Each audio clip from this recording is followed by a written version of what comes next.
experience. So Allah is saying He gifted Luqman, Hazrat Luqman, with wisdom. But hear what Allah says after that now.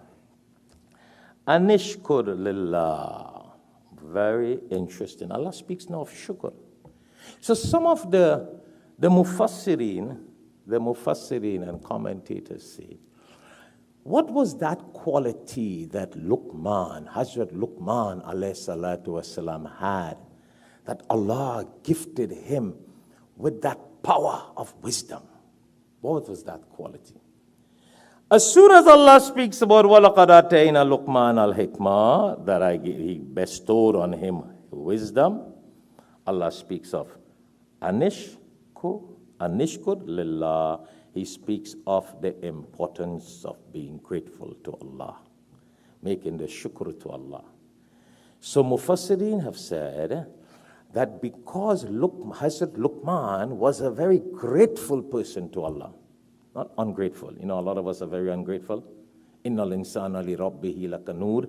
Certainly human beings are very ungrateful to Allah, to their Lord. Hazrat Luqman was very grateful, very thankful, everything he would thank Allah for.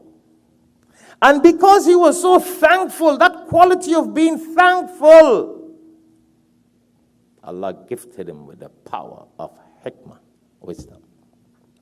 Because Allah continues to say in the very same verse, وَمَن يَشْكُرْ فَإِنَّمَا يَشْكُرُ لِنَفْسِهِ.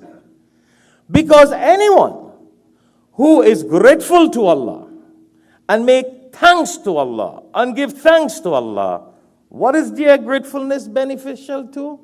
Their own selves. Very interesting. فَإِنَّمَا يَشْكُرُ لِنَفْسِهِ. Their being great to Allah will benefit them.